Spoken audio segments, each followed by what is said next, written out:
Assalamualaikum warahmatullahi wabarakatuh. Kami dari kelompok 16 yang beranggotakan saya Agus Subaroku Sufyan dan teman saya Mbak Milenia. Dalam video ini kami akan mempresentasikan materi kami yang berjudul Akhlak Beribadah. Baik, langsung saja kita menuju ke materi.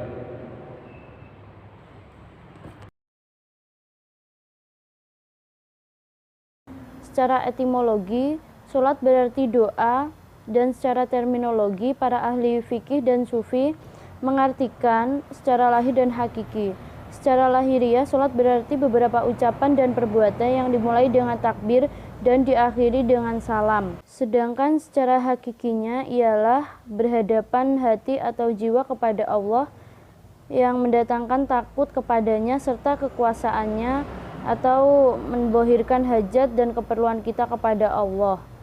Adapun etika sholat dalam Al-Quran terdapat dalam 10 ayat, yaitu Al-Quran surah Al-Mu'minun ayat 1-2, surah Toha ayat 14, Al-Ma'un ayat 4-5, Al-Ma'arij ayat 23 dan 34, kemudian Al-Mu'minun ayat 9, surah Al-Ankabut ayat 45, Al-Baqarah ayat 238, An-Nisa ayat 142, dan Al-An'am ayat 162.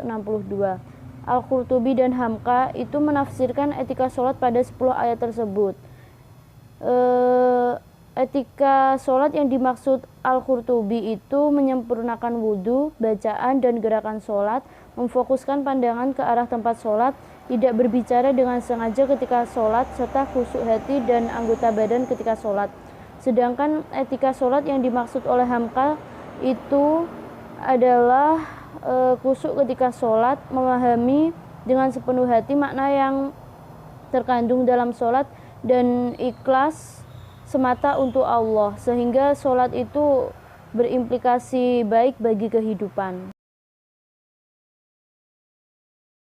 Akhlak berzikir.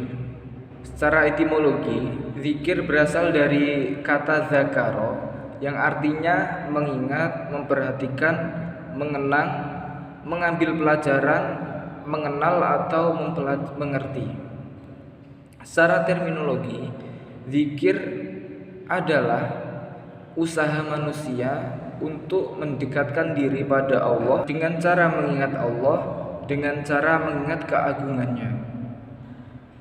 Perintah berzikir juga dijelaskan pada Al-Quran surat Al-A'raf ayat 205. A'udzu billahi minasy syaithanir rajim. Bismillahirrahmanirrahim. Wadhkur rabbaka fi nafsika tadarruan wa khifatan wa dunal jahri minal qawli bil ghudwi wal asali wa la takun minal ghafilin. Artinya, dan berzikirlah kepada Rabb-Mu pada dirimu dengan merendahkan diri dan rasa takut, dan dengan tidak menjaharkan suara pada pagi dan petang, serta janganlah kamu termasuk sebagai orang-orang yang lalai. Adapun etika atau akhlak berzikir kepada Allah yaitu meliputi keadaan suci dan bersih, tempat zikir bersih dan sunyi kondusif, bersifat mahmudah, memperdengarkan pada diri sendiri kecuali dalam berjamaah, bersiwak, duduk kecuali uzur, memahami maknanya dan merenungkan maknanya, menghadap kiblat dengan khusyuk, tidak tergesa-gesa.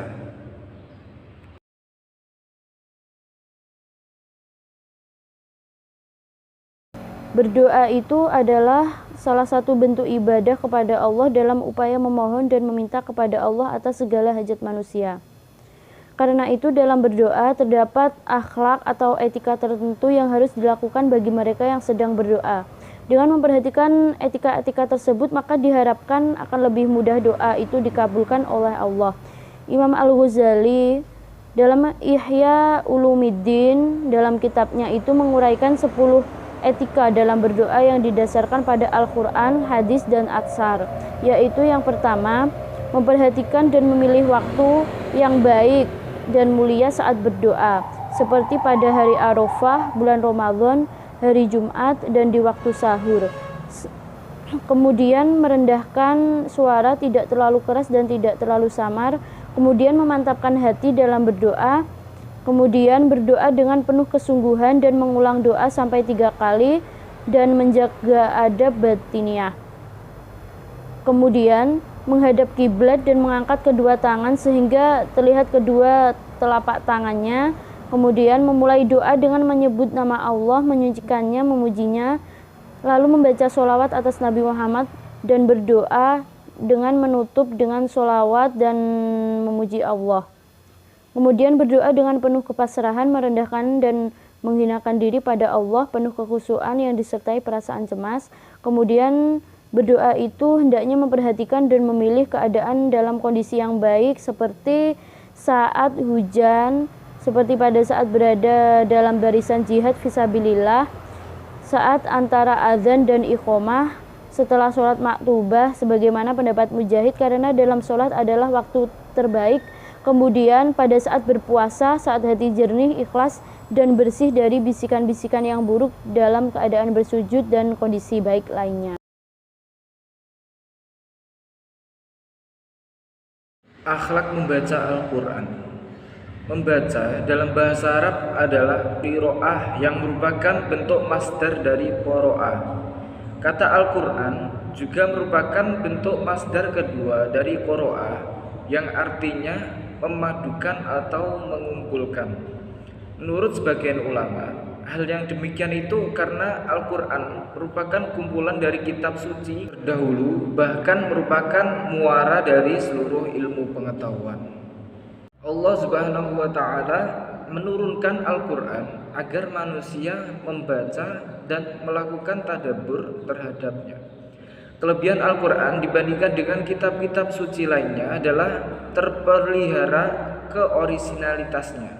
Oleh karena itu, Allah Subhanahu wa Ta'ala memerintahkan manusia untuk membacanya, baik berdasarkan Al-Quran atau sunnah Nabi.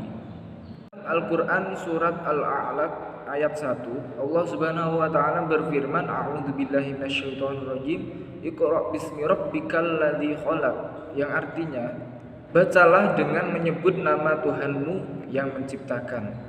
Adapun adab atau etika dalam membaca Al-Quran dibagi menjadi dua, yaitu adab lahiriah dan batiniah. Adapun adab lahiriah diantaranya membaca dengan penuh rasa hormat, itu ada wudu dan duduk menghadap kiblat. Yang kedua itu tidak membacanya terlalu cepat, tetapi dibaca dengan tajwid dan tartil. Yang ketiga berusaha menangis dan mencermatinya secara sungguh-sungguh. Yang keempat memenuhi ayat-ayat azab dan rahmat. Yang kelima, jika dikhawatirkan akan menimbulkan riya atau mengganggu orang lain, sebaiknya membacanya dengan suara pelan. Jika tidak, sebaiknya membaca dengan suara keras. Bacalah dengan suara yang merdu karena banyak hadis yang menerangkan supaya kita membaca Al-Quran dengan suara yang merdu. Adapun secara adab batiniah, yang pertama mengagungkan Al-Quran di dalam hati sebagai kalam yang tertinggi, memasukkan keagungan Allah Subhanahu wa Ta'ala dan kebesarannya karena Al-Quran adalah kalamnya, menjauhkan rasa bimbang dan ragu dari hati kita. Membacanya dengan merenungkan makna setiap ayat dengan penuh kenikmatan. Telinga benar-benar ditawajukan seolah-olah Allah sendiri sedang berbicara dengan kita dan kita sedang mendengarkannya. Sekian presentasi dari kelompok kami. Ada kesalahan, ada kurang lebihnya, kami mohon maaf. Terima kasih. Wassalamualaikum warahmatullahi wabarakatuh.